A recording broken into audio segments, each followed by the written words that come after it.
ಅಣ್ಣ ಡೀಸೆಲ್ ಏನಿಲ್ಲ ಅಣ್ಣ ಹೆಂಗ್ ಕುಣಿಬೇಕಣ ಕಂಟದನಿ ತಲಿ ಕೆಟ್ಟೋಗ್ಬಿಡಪ್ಪ ನನಗೆ ಈಗಲ್ಲೋ ನನಗೆ ತಲೆ ಆಪ್ ಆಗ್ಬಿಡತ್ತೆ ಏನ್ ಮಾಡಕ್ ಒಂದು ಅರ್ಥ ಆಗ್ತಿಲ್ಲ.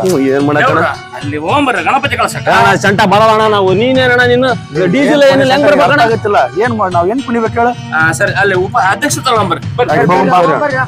ಆ ಕಡೆಯಿಂದಾನೆ ಬರೋಣ. ಈ ಸರ್ತಿ ಹೋಗೋದೇ ಬೇಡ, ಮೇನ್ ರೋಡ್ ಇಂದಾನೆ ಹೋಗೋಣ. ಓಕೆ ಓಕೆ ಹೇಳ್ಬೇಡ ಅಂತ ಮತ್ತೆ ಹೋಗಿ. ಅಧ್ಯಕ್ಷರೇ ಬೆಳಿಗ್ಗೆ ನಿಮ್ದು ಏನ್ರಿಲ್ಲ ರಾಡಿ ಮತ್ತೇನ್ ಮಾಡ್ಕೊಂಬಂದ್ರಿ?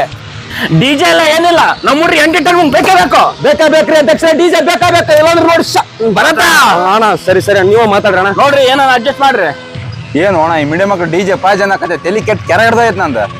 ನೀ ಜಾಸ್ತಿ ತಲೆ ಕೆಡ್ಸ್ಕೊಬೇಡ. ಈ ನನ್ ಮಕ್ಳಿಗೆ ಏನ್ ಬೇಕಂತ ನನಗೆ ಚೆನ್ನಾಗ್ ಗೊತ್ತೈತಿ. ಬಾ ಹೆಂಗ್ ಹೋಗಿರ್ತೀರ ಹಂಗ್ ನೀಟಾಗಿ ಜಲ್ದಿ ಎದ್ದು ಬರ್ಬೇಕು ಕುಡ್ದು. ಅಲ್ಲಿ ಮಕ್ಳೆಲ್ಲ ಜಗಳ ಗಿಗ್ಳ ಏನು ಮಾಡಂಗಿಲ್ಲ. ಜಲ್ದಿ ಹೋಗ್ಬರ್ರಿ.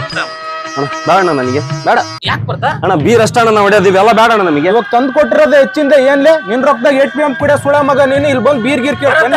ಹೇಳೋಣ ಹೆಣ್ಣು ಒಳಗ ಭೇದ ಭಾವ ಬ್ಯಾಡೋ. ತಗೊಂಡ್ ಮುಕ್ಳಿ ಮುಚ್ಕೊಂಡ್ ಹೋಗ. ಹಂಗ ಹೇಳಕತ್ತಾನ ಜಲ್ದಿ ಮರ್ಯಾದೆ ಕೊಡಕತ್ತೀನಿ ನಾನು. ಬಾಣ ಅಧ್ಯಕ್ಷರೇ ಮುಕ್ಕಳರ ಐತಡ್ರಿ ಡಿಜೆ ಹೆಂಗ 500 ರೂಪಾಯಿ ಬಗ್ಗೆ ಇರ್ಬಿಡುತ್ತೆ. ಮನ್ಸಿಗೆ ಹಚ್ಚಿಬಿಟ್ಟಿದ್ರಿ ಎಲ್ಲಿ ಬಗೆಹರಿತಿಲ್ಲ ಅಂತ. 11ನೇ ವರ್ಷ ಇವ್ರದ್ದು ನೋಡೋದ್ ನಾವು. ಹೌದಪ್ಪ ನೋಡ ಹೆಂಗ್ ಮಾಡ್ತಾ ಇವ್ರು.